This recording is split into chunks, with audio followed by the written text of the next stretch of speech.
Selamat pagi Bapak Ibu Jemaat Gereja Dagen Balur. Kita pagi ini akan sedikit renungan, sedikit sharing dari saya. Tapi sebelumnya kita berdoa terlebih dahulu. Bapa di dalam surga, kami bersyukur pagi ini Engkau memberikan udara yang cerah, matahari yang bersinar, segala kemurahan dan kebaikan-Mu ada dalam kehidupan kami. Terima kasih untuk kasih kemurahan-Mu bagi kami anak-anak-Mu di gereja ini maupun di tempat yang lain. Kami mau belajar untuk bersyukur, kami mau belajar untuk senantiasa bersuka cita, melakukan perkara-perkara kecil dalam kehidupan kami sebagai hormat kemuliaan nama Tuhan. Terima kasih, di dalam nama Tuhan Yesus kami berdoa dan mengucap syukur. Amin. Nah, mungkin sedikit sharing dari saya, hal-hal kecil yang saya lakukan sebetulnya tidak seberapa, tetapi ternyata Tuhan memperhitungkan hal itu, dan banyak keberuntungan karena perkara-perkara kecil yang saya lakukan itu ternyata punya dampak bagi orang lain, punya dampak bagi banyak orang. Nah, hal kecil apa yang saya lakukan?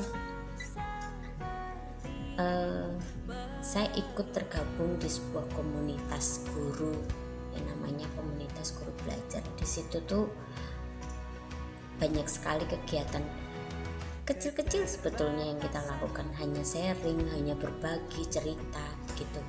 Nah, praktik baik pembelajaran yang sering kita lakukan di dalam kelas itu sering saya tulis gitu, saya kirimkan ke surat kabar, namanya surat kabar guru belajar.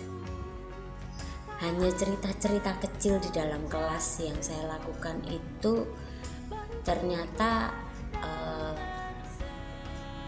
diterima oleh para editor, para penyuntingnya. Saya sering dikasih umpan balik, Bu, ini tulisannya kurang ini, terus saya kirim balik lagi gitu. Dan saat itu laptop saya juga sering bermasalah, HP saya juga lemot dan sebagainya. Tapi ternyata Tuhan itu menuntun, setiap kali mau deadline pengiriman itu selalu saja ada jalan supaya saya bisa berkirim tulisan gitu. Dan bersyukur, beruntung saya mungkin satu-satunya teman di komunitas itu yang tulisannya paling banyak dimuat gitu. Beranjak dari situ, hal kecil yang saya lakukan ternyata itu memberikan dampak. Saya dapat kesempatan untuk bicara, sharing di tempat yang lebih luas gitu, di tingkat teman-teman yang nggak hanya di Solo tapi juga Solo Raya, kemudian masuk ke nasional.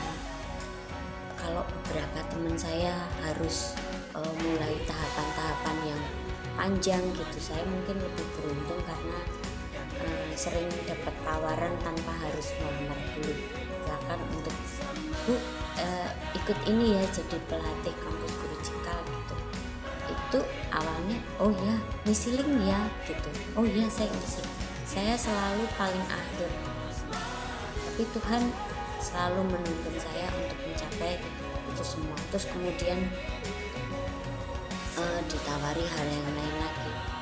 Memang ada sih jatuh bangun, ada sih salah-salah, tapi salah itu selalu Tuhan kasih jalan keluar, selalu Tuhan kasih kesempatan untuk lebih lagi gitu. Kemudian apa yang terjadi? Ada banyak teman-teman yang mungkin harus melalui tahapan yang panjang untuk bisa sampai ke level yang lebih tinggi gitu. Tapi ternyata dari hal kecil yang saya lakukan itu saya dapat kesempatan jadi narasumber, jadi talentsnya di program Kemdikbud, di program seri belajar masa pandemi. Nah, di situ ternyata apa yang saya ceritakan itu menginspirasi banyak orang. Kemudian dapat tawaran lagi menjadi instruktur Kalau dulu namanya instruktur guru pendamping guru penggerak. Kalau sekarang istilahnya itu instruktur guru pengajar praktik guru penggerak. Nah, mungkin bagi Bapak Ibu guru atau teman-teman yang jadi guru penggerak, mungkin saya pernah merasakan jadi instruktur itu setahun, tapi satu periode angkatan 2 habis itu saya memang berhenti. Tapi teman-teman sebetulnya ditawarin lagi, tapi saya sudah komit, saya mau setia dengan perkara-perkara kecil yang ada di yayasan. Saya mau ambil bagian di tempat lain, saya mau rutin hal yang lain gitu. Nah, saat ini juga Tuhan kasih kesempatan saya jadi koordinator siaran belajar di RRI, program siaran belajar di RRI dan program numpang-nampang di RRI. Itu yang pagi sama sore. Terkejut sih, apakah saya dapat wow, uang banyak gitu? Sebetulnya enggak sih.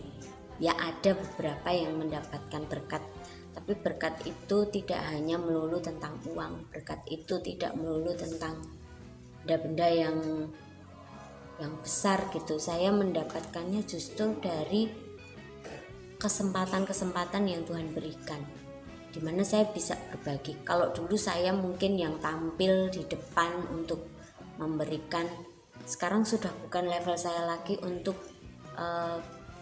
berbicara, meskipun mungkin saya bisa dapat kesempatan bicara di tingkat nasional atau waktu saya sudah nggak seperti itu lagi, dan itu sudah bukan lagi menjadi satu kebanggaan.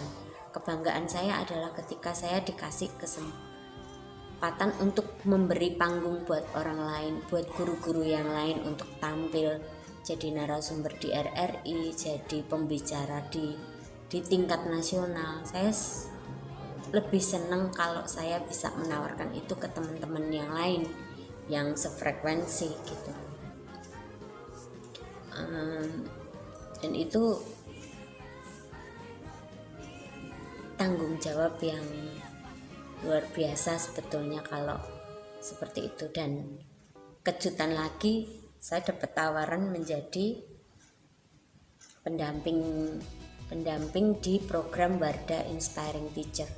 Nah, mungkin kalau Bapak Ibu guru atau teman-teman sering dengar gitu, Wardah punya program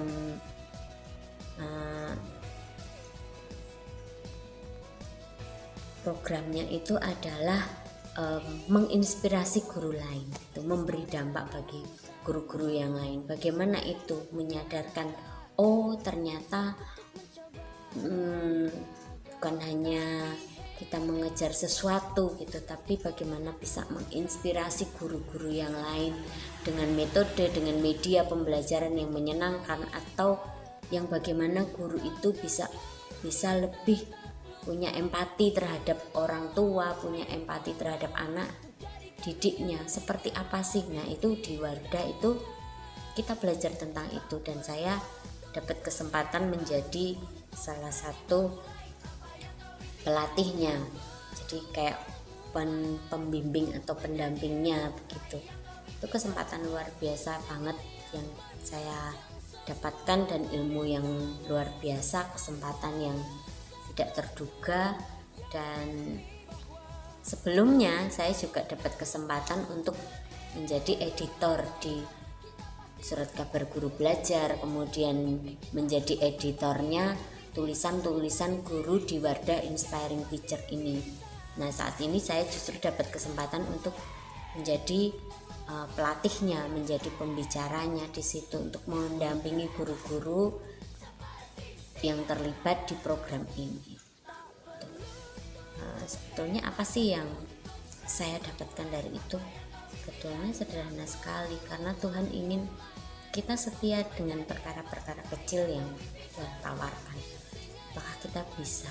Nah, ketika kita setia dengan perkara-perkara kecil, ternyata Tuhan tambahkan lagi tanggung jawab yang besar, yang barangkali tidak harus kita di depan, tetapi tanggung jawab itu kita kembalikan lagi bagaimana bisa membantu menginspirasi banyak orang lagi. Nah, tadi kita setia perkara-perkara kecil di mana sih? Gitu ya. Saya mau ambil di Matius 25 ayat 23. Maka kata tuannya itu kepadanya, baiklah sekali perbuatanmu itu, hai hambaku yang baik dan setia. Engkau telah setia memikul tanggung jawab dalam perkara yang kecil. Aku akan memberikan kepadamu tanggung jawab dalam perkara yang besar. Masuklah dan turutlah dalam kebahagiaan Tuhanmu. Kemudian ada lagi nih di Lukas 19 ayat 10. Barang siapa setia dalam perkara-perkara kecil, ia setia juga dalam perkara-perkara besar, dan barang siapa tidak benar dalam perkara-perkara kecil, ia tidak benar juga dalam perkara-perkara besar. Nah, bagaimana kita anak-anak Tuhan setia dengan perkara-perkara kecil? Ketika saya mengajar, saya setia, saya mau belajar dari anak-anak itu bagaimana menjadi guru yang baik, dan ternyata itu bisa saya bagikan ke orang lain, menginspirasi, dan ternyata itu menjadi perhatian yang lain. Saya bisa naik ke diberi tanggung jawab yang lain lagi. Pada akhirnya saya sekarang bisa menjadi orang yang bisa mengajak orang lain untuk berbagi inspirasi. Sudahkah kita bisa belajar seperti itu? Tuhan inginkan kita setiap perkara kecil, maka semua akan ditambahkan. Bukan berarti ditambahkan dalam bentuk materi saja, tapi ada banyak hal yang lebih besar dari sekedar materi yang bisa kita bagikan, lebih besar daripada sekedar kekayaan. Tetapi ternyata ketika kita bisa menolong orang lain, ketika kita bisa menginspirasi orang lain, seperti di Wardah, dimanapun, tidak harus dapat, apakah saya melakukan ini harus mendapatkan gaji? Enggak sih, tapi bagaimana hal itu bisa membantu kita untuk menginspirasi orang lain, itu pasti Tuhan akan memberikan hal yang lebih besar. Maka saat ini tugas kita adalah setia dengan perkara-perkara kecil kita, apapun itu bentuknya, pasti Tuhan akan tambahkan berkat sukacita, berkat teman yang banyak, berkat sahabat yang banyak, kesempatan yang tidak akan pernah diduga. Seperti saya bisa kenal Nadiem Makarim, kumpul cerita, kenal Pak Iwan Syahrir, bisa curhat, bisa marah-marah sama mereka gitu, kesalahan kita bagikan ke mereka. Ternyata seru banget ketika kita bisa setia dari perkara kecil, semua kesempatan akan dibuka. Nah, selamat bersetia dengan perkara yang kecil, karena akan ada kesempatan besar. Lakukan itu dengan sukacita, jangan mengeluh, karena Tuhan melihat hati kita.